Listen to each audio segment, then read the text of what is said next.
you know. This whole thing with owning the weather and modifying the weather and modifying our atmosphere has been going on for a very long time, for decades. That's why I've said before, and many other people have even said before too, that, the current weather and everything that we're experiencing now is, none of it is natural. It's all been manipulated and altered for so long that they counter everything. They have to counter the storms that they create. They got to counter all of these things that they create. But anyway, I want to read a little bit more here into this. Weather as a force multiplier, owning the weather in 2025. And it's kind of curious. This was from August of 96. Um, and it's talking about a future time here in the introduction. I'll read a little bit of this here. The scenario. Imagine that in 2025, the U.S. is fighting a rich but now consolidated, politically powerful drug cartel in South America. The cartel has purchased hundreds of Russian and Chinese-built fighters that have successfully thwarted our attempts to attack their production facilities.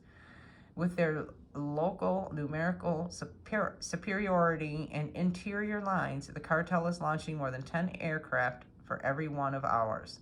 In addition, the cartel is using the French system, Probatoire d'Observation de la Terre, SPOT, positioning and tracking imagery systems, which in 2025 are capable of transmitting near real-time multispectral imagery with 1-meter resolution. Interesting.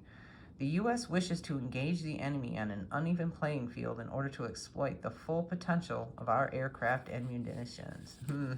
Here's where it gets good, right?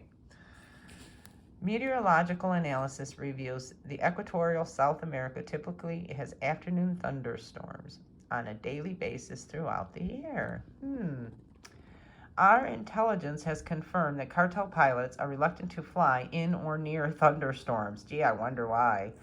Therefore, our Weather Force Support Element, WFSE, which is a part of the Commander-in-Chief's CINC, Air Operations Center, AOC, interesting, use all these fucking letters, excuse me, is tasked to forecast storm paths and trigger or intensify thunderstorm cells over critical target areas that the enemy must defend with their aircraft.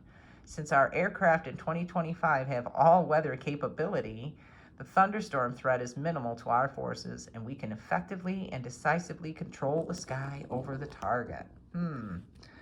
The WFSE has the necessary sensor and communication capabilities to observe, detect, and act on weather modification requirements to support military objectives.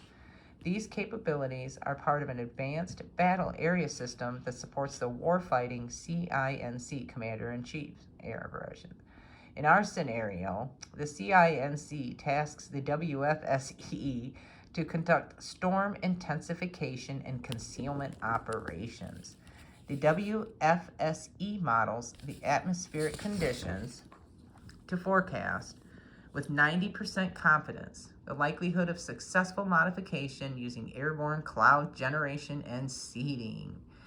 In 2025, uninhabited aerospace vehicles, or UAV, are routinely used for weather modification operations. Oh, you don't say. I mean, I realize this is just their little PDF file and their little scenario, but y'all, I've captured a lot of very interesting things going on in the upper atmosphere that would suggest that they absolutely have space-based operations that are modifying and altering our atmosphere, okay? By cross-referencing desired attack times with wind and thunderstorm forecasts and the SPOT satellite's projected orbit, the WFSE generates mission profiles for each UAV. The WFSE guides each UAV using near real-time information from a networked sensor array. It goes on to say, prior to the attack, which is coordinated with forecasted weather conditions, the UAVs begin cloud generation and seeding operations. UAVs disperse a cirrus shield to deny enemy visual and infrared, IR, surveillance. Interesting. Similar to like chaff that's used, right?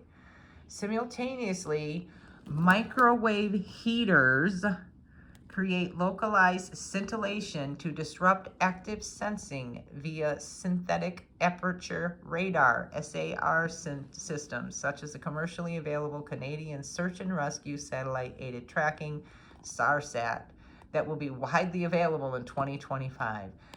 Let me repeat what they said there. Simultaneously, while seeding the clouds, they're using microwave heaters to create localized scintillation to disrupt active sensing. That's directing energy.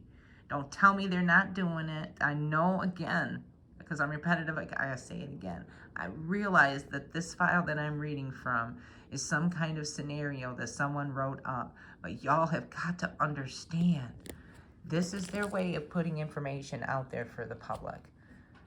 And there was a bill that was introduced that included these type of weapons, like these microwave weapons and directed energy weapons. And then magically, the bill was reformulated and reintroduced, and all of that was omitted because they had already invested trillions of dollars in some of these systems, y'all. Our MIC is out of control. I've said it before, and I'm not afraid to say it again. They are out of freaking control, and they've been out of control for too long. I mean, who puts them in check? Really? But who wants to question any of it, right? Because there are so many people that have military families and people that are integrated into that part of the system and that part of the machine, right? You don't dare offend anyone's valor, right? And I don't mean offense to anyone's valor, but if you're involved and you're in the military and you're involved in these kind of operations that are deploying these kind of techniques that are modifying our weather and altering our atmosphere, no thanks for your service, okay?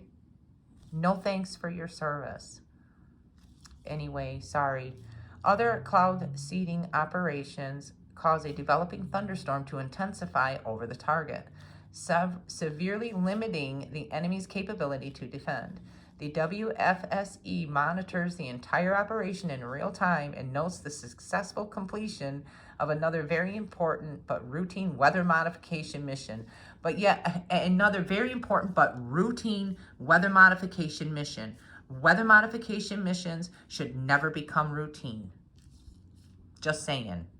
Well, this scenario may seem far-fetched, but by 2025, it is within the realm of possibility. The next chapter explores the reasons for weather modification, defines the scope, and examines trends that will make it possible in the next 30 years.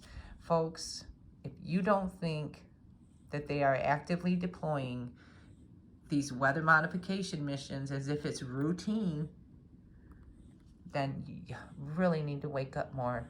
We really need to gain back more control over this and hand it back over to nature, y'all. Seriously.